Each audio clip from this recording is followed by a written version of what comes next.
Day 3 of the Amgen Tour of California, taking the ride from Palmdale to Santa Clarita, a ride of 110 miles, and thankfully the hot weather of the opening 2 days had left the riders by about 25 degrees Fahrenheit.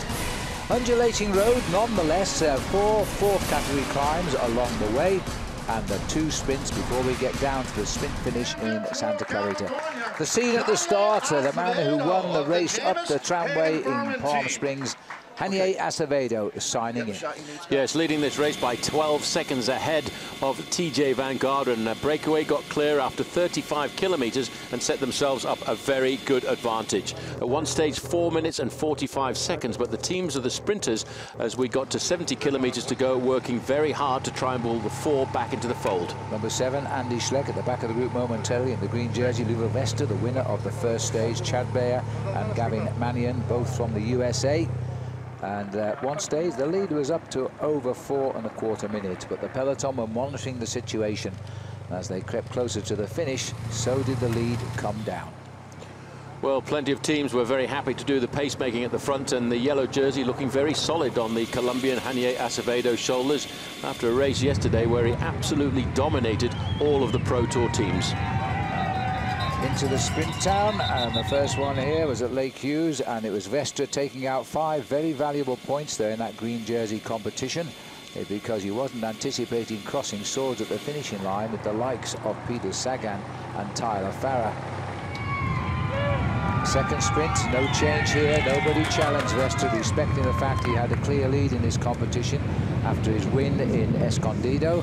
And so at Leona Valley, he was there again, taking the 5 points, a maximum of 10 on the day before the big sprint. But now the race was coming together. 35 kilometers out from the finish, about 22 miles, and the gap is down to 2:15, and that's what 2:15 looks across the field. Supported by his ex-teammate here, Jens Voigt on the right. Voigt, of course, on the Radio Shack team. Andy Schleck taking out his first prize of the day as he topped the last climb of the day at Bouquet Canyon at 88 miles done. Yes, just 35 kilometers to go at this point, and mainly downhill into the outskirts of Santa Clarita. And Andy Schleck obviously very keen on a day like today to give himself a very powerful workout. A man who's recovering from a nasty accident in the month of June last year when he crashed in the Criterium du Dauphiné.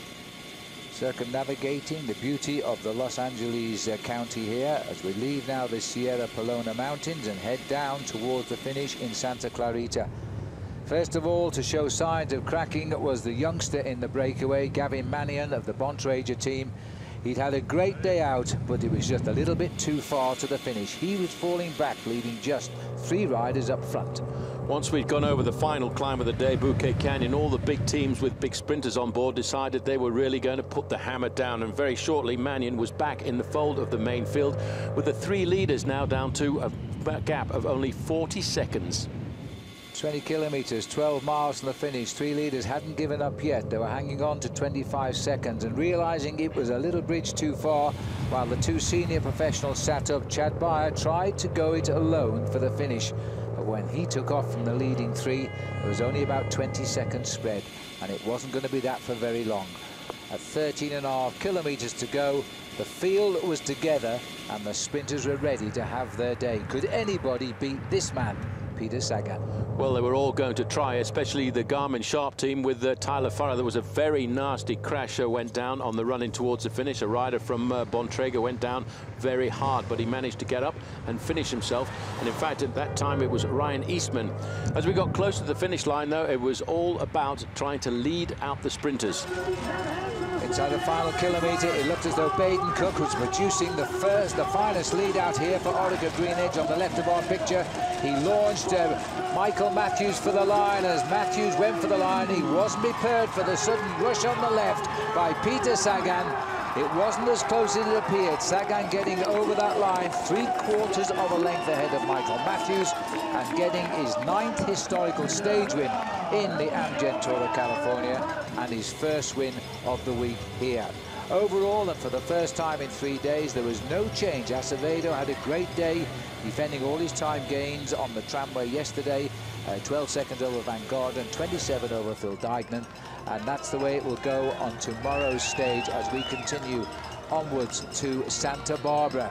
So the Colombian stays on top.